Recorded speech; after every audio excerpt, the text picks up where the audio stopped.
ನಮಸ್ಕಾರ. ಇವತ್ತು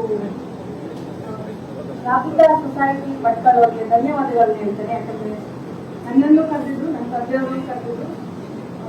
ನನ್ನ ತಂದೆಯವ್ರಿಗೆ ಇವತ್ತು ಬರ್ಲಿಕ್ಕಾಗಲಿಲ್ಲ, ಬೆಂಗಳೂರಲ್ಲಿ ಅಧಿವೇಶನ ನಡೀತಿದೆ. ಹಾಗೆ ಇವತ್ತು ಕ್ಯಾಬಿನೆಟ್ ಸಹ ಇಟ್ಟಿದ್ರು, ಹಾಗಾಗಿ ಬರ್ಲಿಕ್ಕಾಗಿಲ್ಲ. ಹಾಗೆ ಇವತ್ತು ಬಂದಾಗ ಬಹಳ ಖುಷಿ ಆಯಿತು. ನಾನೇನು ಮನಸ್ಸಲ್ಲಿ ಇಟ್ಕೊಂಡು ಬರಲಿಲ್ಲ ಇವತ್ತು ಬರ್ಬೇಕಾದ್ರೆ. ಆಯಿತು, ಕರೆದಿದ್ದಾರೆ, ನನ್ನನ್ನು ಕರೆದಿದ್ದಾರೆ, ನನ್ನನ್ನು ಗೌರವ ಇಟ್ಕೊಂಡಿದ್ದಾರೆ, ನಾನು ಹೋಗ್ಬೇಕು ಅಂತ ಅಲ್ಲಿ ಬಂದೆ. ಇಲ್ಲಿ ಬಂದಾಗ ನನಗೆ ಏನು ಖುಷಿ ಆಯಿತು ಅಂತ ಹೇಳಿದ್ರೆ, ನಾನು ಹೀಗೆ ಸುತ್ತಮುತ್ತ ನೋಡಿದೆ. ನೀವೆಲ್ಲರೂ ಈಗ ನೋಡಿದಿರೋ ನನಗೆ ಗೊತ್ತಿಲ್ಲ.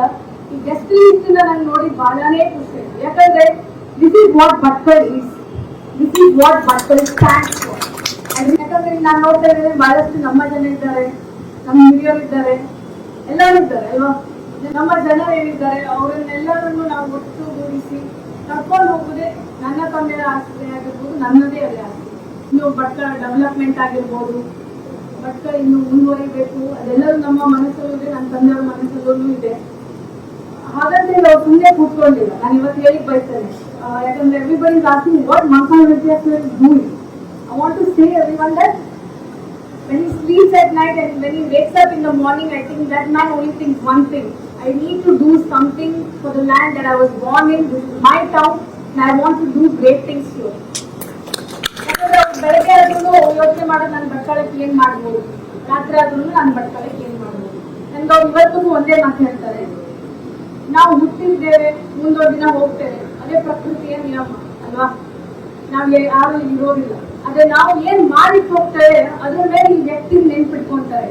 ನನ್ನ ಜನ ನೆನ್ಪಿಟ್ಕೊಬೇಕು ಮಗ, ನಾನು ಅದಷ್ಟು ಮಾಡಬೇಕು ಅಂತ ಅವ್ರ ಆಸೆ ಅಷ್ಟೇ. ನನ್ನ ಜನ ನನ್ನ ನೆನ್ಪಿಟ್ಕೊಳ್ಳಿಕ್ಕೆ ಈ ಒಂದು ಭಟ್ಕಳ ಆಗಿರ್ಬೋದು, ಹೊನ್ನಾವರ ಆಗಿರ್ಬೋದು, ಏನ್ ಮಾಡ್ಲಿಕ್ಕೆ ಸಾಧ್ಯ ಇದೆ ಅದನ್ನ ನಾನು ಮಾಡ್ತೇನೆ ಅನ್ನೋದು ಅವರ ಒಂದು ಗುರಿ ಅಂತ ಹೇಳಿಕ್ ಬಯಸ್ತೇನೆ.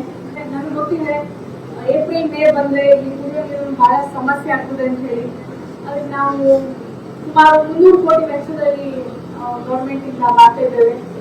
But so many other people who are trying to divide us and rule, I would suggest. But looking at the harmony, I'm really happy and I want it to stay like this. ನಾವೆಲ್ಲರೂ ಹೀಗೆ ಒಂದಾಗಿ ಮುಂದೆ ಕೆಲಸ ಮಾಡುವ, ನಮ್ಮ ಊರಿಗೆ ಏನಾಗಬೇಕು ಅಂತ ಹೇಳಿ ನೋಡಿ ಮಾಡೋಣ ಅಂತ ಹೇಳ್ತೇನೆ. Thank you everyone. ಅಂಡ್ ಎಲ್ಲರೂ ಹಿರಿಯರಿದ್ದಾರೆ, ಇವರ ಮಾರ್ಗದರ್ಶನದಲ್ಲೇ ನಾವು ಮುಂದೆ ನಡೆಯೋಣ ಅಂತ ಹೇಳ್ತಾ ನನ್ನ 2 ಮಾತುಗಳನ್ನು ಮುಗಿಸ್ತೇನೆ.